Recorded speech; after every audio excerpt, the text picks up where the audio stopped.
네, 한정원 캐스터와 함께 시장 이슈 살펴보겠습니다. 어서 오십시오. 네, 안녕하세요. 오늘 이슈는 뭔가요? 네, 현대카드 다니셨던 분들은 어제 깜짝 놀라셨을 것 같더라고요. 출근길에 임직원들에게 사과를 증정하는 깜짝 이벤트를 열었다고 하는데요. 현대카드가 애플페이 국내 도입을 기념하는 차원에서 이뤄졌다고 합니다. 승인의 걸림돌이었던 애플과의 독점 계약을 현대카드가 포기하면서 이 금융당국은 애플페이 서비스를 개시할 수 있다고 결정이 된 건데요. 그런 만큼 온다 안 온다 소문이 무성했던 애플페이, 이번에는 진짜로 오는 것 같습니다. 애플페이 도입을 두고 시장에서는 강력한 경쟁자다 혹은 미미할 거다라는 의견도 분분하죠. 관련된 내용들 짚어보도록 하겠습니다. 네, 이번엔 진짜 오는 것 같습니다. 애플페이 관련주들 어제 상당히 좋았던데요. 어떤 기업들이 묶여 있습니까? 네, 국내 서비스가 임박하면서 간편 결제 관련 중견기업에도 온기가 퍼질 것이란 기대가 작용하고 있습니다. 특히 간편 결제 서비스 바로다를 운영하는 하잉크 코리아는 지난 2일부터 3거래일째 상승세를 보였는데요. 어제 기준 29.92%의 상승률을 보였습니다.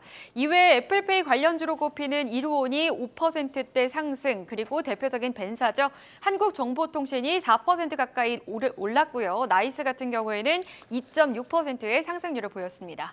네, 하지만 기존에 삼성페이를 쓰시던 분들은 너무 편해서 굳이 바꿀 필요가 있을까 이런 생각도 하실 것 같은데요. 애플페이에 과연 흔들릴 수 있을까요? 네, 국내 간편 결제 시장에서 삼성페이의 위상은 절대적이죠. 2015년도에 출시가 됐는데 2016년 8월에 2조 원, 그리고 2017년 8월에 10조 원으로 훌쩍 뛰었고요. 거쳐서 2019년도 4월에는 40조 원까지 급증을 했습니다. 그리고 출시된 지 7년 만에 사용자 수 1,600만 명, 누적 결제 금액은 182조 원의 성과를 거둔 겁니다. 이런 삼성페이의 최대 흥행 요인은 범용성이었습니다. MST 방식과 NFC 방식을 모두 갖췄는데 국내 대부분 가맹점은 MST 단말기를 갖추고 있죠. 이런 상황에서 애플페이의 약점은 NFC 결제 방식만 지원한다는 건데요. 작년 기준 국내 신용카드 가맹점 280만 개 가운데 NFC 기반의 단말기를 보유한 곳은 전국의 약 5%도 되지 않습니다. 업계에서는 애플페이가 삼성페이처럼 대중화되려면 최소 80% 이상의 가맹점에 NFC 결제 단말기가 설치돼야 한다고 보고 있는데요. 문제는 비용입니다. 애플페이를 받기 위해서 이 자비를 들여서 NFC 단말기를 갖출 자영업자가 많지 않다는 지적이 나오는데요.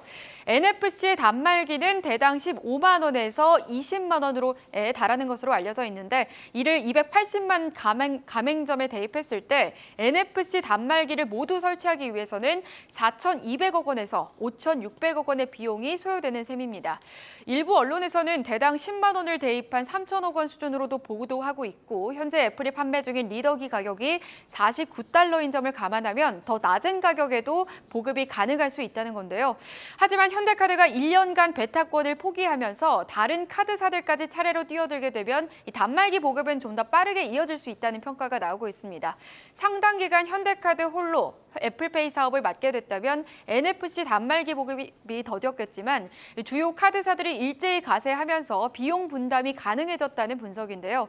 이미 현대카드는 NFC 결제 단말기 설치나 소프트웨어 업데이트를 진행할 것이라고 전해졌다는 점 짚어드리겠습니다. 네, 아직 시장에서는 좀 의견이 분분한 것 같습니다. 그럼에도 애플페이가 삼성페이의 강력한 경쟁자가 될 수 있다. 이렇게 보는 이유는 뭡니까? 네, 그 이유는 애플페이가 글로벌 시장에서 보여준 성과 때문입니다. 한국에서는 애플페이가 사용되지 않아서 아직까지는 생소하겠지만요. 세계적으로는 74개국에서 사용하고 있고 또 사용자가 지속적으로 증가하고 있는데요. 애플페이는 2020년 9월 기준으로 사용자 수가 연평균 50% 가까이 증가하면서 2020년 기준 이미 5억 명을 넘어섰고요. 2021년 기준으로 전 세계 결제 규모 측면에서도 알리페이와 마스터카드를 제치고 2위에 올라섰습니다. 일각에서는 전 세계 결제 규모 1위를 차지하고 있는 이 비자를 넘어서는 것도 가능하다라는 기대가 제기되고 있는데요. 후불 결제 서비스를 제공하는 등 금융 플랫폼 역할도 점차 강화되면서 이 경쟁 빅테크의 간편 결제나 일부 카드사의 결제 처리 금액을 능가할 만큼 주요 결제 사업자로 성장하고 있기 때문입니다. 네, 애플페이는 제휴 은행이나 카드사에 결제 겸별로 수수료를 부과하지 않습니까? 이런 점에서 소비자가 추가로 부담하는 그런 건 없습니까? 네, 그렇습니다. 애플페이의 수수료도 국내 결제 시장 진출에 있어서 걸림돌 중 하나였는데 카드사가 부담하게 됐습니다. 삼성페이는 별도의 가맹점 수수료를 부과하지 않지만 애플페이는 별도의 수수료를 부과하는데요. 다만 금융위가 신용카드사가 애플페이와 관련한 수수료를 고객 또는 가맹점에 부담하지 않게 해야 된다고 못 박았기 때문에 수수료를 전가하는 일은 없을 것으로 전망되고 있습니다.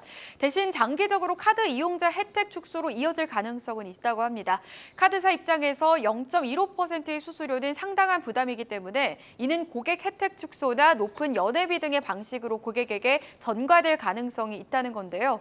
그동안 없던 수수료에 대한 이용자의 심리적 반감은 피하기 어려울 것으로 보인다고도 분석하고 있습니다. 네, 아무래도 이 MZ세대한테는 아이폰 유저들이 상당히 많고 충성도도 높은 걸로 알려져 있어서 그들의 마음을 잡는 게 일단 첫 번째지만은 기존의 삼성 갤럭시 이용자들이 과연 돌아설까? 이 부분은 아주 여전히 의문으로 남습니다. 네, 대학생 커뮤니티 에브리템 개발사죠. 이 비누랩스가 애플페이가 Z세대의 스마트폰 구매 의향에 미치는 영향을 조사해서 보고서로 발간을 했는데요.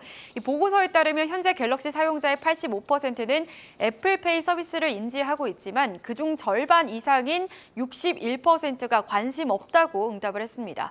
이 비누랩스 측은 이미 삼성페이를 사용하고 있어 별다른 매력을 느끼지 못하고 있다라고 짐작된다고 설명을 했는데요. 하지만 애플페이가 정식으로 출시가 된다면 향후 Z세대 스마트폰 브랜드 선택에 있어서는 변화가 일 것으로 예상되고 있습니다.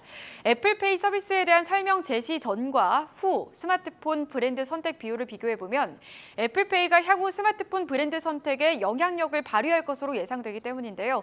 실제로 애플페이 서비스 설명을 제시한 이후에 현재 갤럭시 사용자 중 향후 아이폰으로 이동할 것이라고 밝힌 Z세대 비율이 26%에서 36%로 10%포인트가량 증가한 것을 확인하실 수 있습니다. 네, 아무래도 조금 영향은 있다고 봐야겠군요. 한지원 캐스터 잘 들었습니다.